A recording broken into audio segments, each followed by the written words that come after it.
Hey there, comic book friends, I'm Travis, and this is an edition of No Capes, where I talk about comic books that don't have to do with superheroes and or Ethan doesn't review them along with me. These are books for the first week of April. First, I'm going to talk about Abe Sapien, issue number 1. This is, this arc is called The Dark and Terrible. Originally, this was talked about, I believe, as being a mini-series, but now it's actually going to be an ongoing.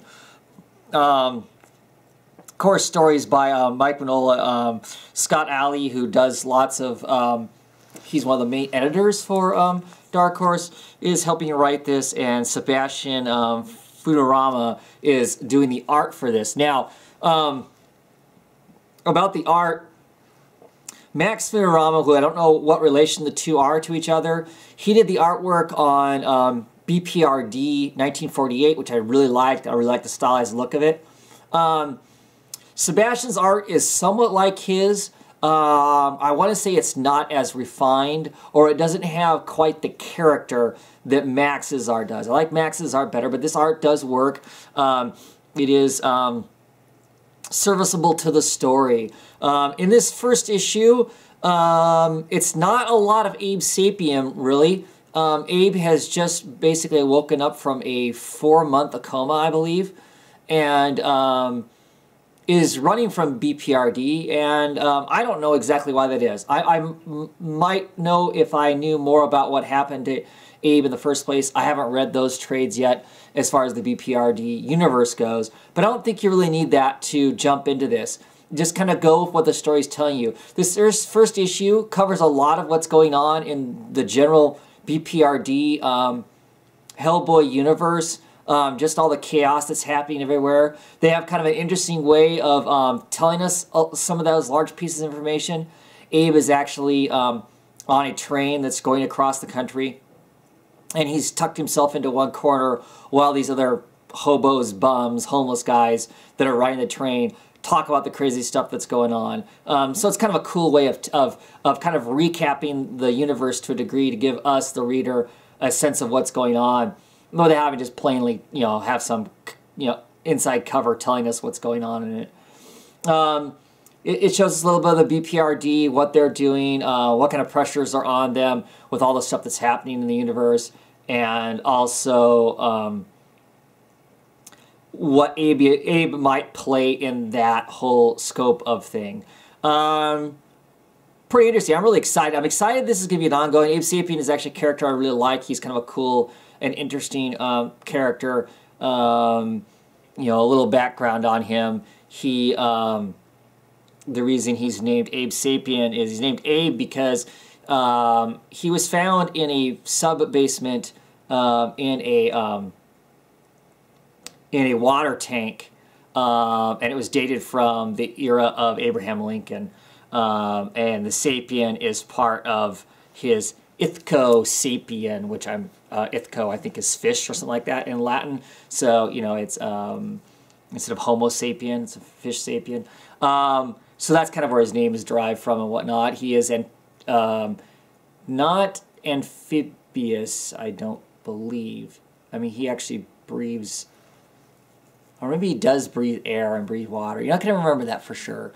But an interesting character. He's pretty cool. I know he had a huge dealing with why, to some degree, why the universe is the way it is now. I mean, he ended up saving some massive people in the process of it all, but it also cost a lot in that process. So I think he's on the run, just like I also think that Liz Sherman, the pyromancer, is kind of on the run, hidden too, because they had to make some hard calls and ended up killing a lot of people in the process of stopping what hasn't been obviously completely stopped yet. But I'm excited I'm excited for this series. The first issue, like I said, was enjoyable, mostly informative more than anything, to get the ball rolling, to see what happens next. And the next issues we're going to get more Abe Sapien, we're told. And then after this 3 issues is done, then there's going to be some issues that are done by Max coming forward, and I think these two artists will swap back and forth. And their art is somewhat alike, so it won't be jarring in that sense, but they'll go arc to arc on it moving forward. So that's pretty cool. So far, I think I'm going to pick up this as an ongoing series. We'll see where it goes. I'm starting to get a lot of No Capes books, and I haven't really dropped any books. So at some point, my budget's going to tell me I'm going to have to make decisions somewhere. But I'm going to explore this for now. Okay, next, Bedlam, and this is issue 6. This is the final of the. This is the final issue of this arc. Mr. Price, our ex-Matter Red, visits this priest in prison. He talks to this priest for a while and strikes a deal, basically, with the priest to stop the killing. It's kind of interesting, while he's having this conversation with the priest, our psycho angel of death killer is rampaging through a hospital and fighting the One, who is the superhero of this universe, and really doing a number on the One, really beating him up severely, shooting him repeatedly and stuff like that. And it's a good book. It really, by the time this thing is done, it's really disturbing. At least I found it disturbing, but cool. The implications about what's out there and stuff, and how Mr. Price is going to sedate this priest, and where we're going from here. It'll be interesting also. I think we're going to have a permanent partnership to some degree of him being a consultant with this detective, who in this issue we get the distinct impression that she's kind of gotten where she's gotten because she's been given favors, whether she knew it or not, and that there's some inner workings of the police department that aren't exactly all about truth and justice. They're somewhat seedy, and some malicious choices get made, which is interesting. This is also the last issue of Riley Rismo on art. It'll be really curious to see what the book looks like going forward, because it's always felt like that Rosmo's art is such a huge part of the feel of the book, the textual and visual feel of the book, that if he's no longer on it, I'll be real curious to see what it's like. But I'm going to keep going forward to see what the kind of next story Nick Spencer can tell us, if he can continue to tell us these interesting serial killer type things. Plus, we're going to get more hints of Matter Red himself in a mixed on this, without it feeling tired, because there are so much serial killer type things out there. To me, it seems like, maybe not lots of books right now, but it seems like it's been well addressed, heavily addressed, and for me to continue to get this book, it has to tell something unique to me besides just showing me lots of serial killers and the brutality of that, because I can only take so much of that in my head before it starts to bother me. So as long as it's a cool and interesting story and gives me some interesting different vibe or twist, I'm all on board. If it's just going to be pretty much a CSI book, then I'm not so interested. But so far, it certainly hasn't been that. It's been a lot of fun in a grim and cruel, twisted kind of way.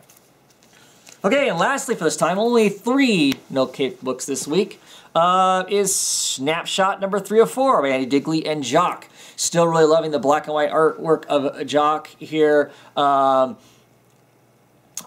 story further gets complicated when we find out that our main character, the girl that he's hooked up with, they've gone to this prison type camp type thing, and they find out that the camp is completely full of people who are supposed to be dead, including her mother, who's been dead supposedly for years. They're all missing their pinky. Their pinkies have been cut off to show that they have been supposedly executed, but instead of being executed, they're actually running a giant banking scheme for the guy who's supposedly doing the executing. But of course, our main character and his cell phone with these pictures on it is throwing all of this in jeopardy, all these millions and billions of dollars that are being generated in jeopardy in a lot of people's lives. So they're doing whatever they can to attempt to kill those individuals. And so it is all coming to a one giant header. We've got one more issue to see what this gets cleared up, and plenty of policemen have been killed now amongst all the other craziness. So I'll be real curious to see where it is. It's been a fun little read. It would be a fun little trade. Like I said, I really like it for the jock art in it. Anyway, that's it for this time around. Sorry for all the yawning. Really, I'm not that tired. I don't know why this has become a habit. I'm, actually seriously trying to figure that out. I mean, I know it's kind of funny too, but I don't know. I don't seem super tired, but I think a lot of it has to do with my allergies. My nose is really plugged up, and so I start talking, and then I forget to breathe, and yawning is a process of forcing oxygen into your body. Or that's the excuse I'm going with anyway. So all right, that's it. I'll probably stretch this out as long as any other No Capes, but I'll be back next week with more No Capes.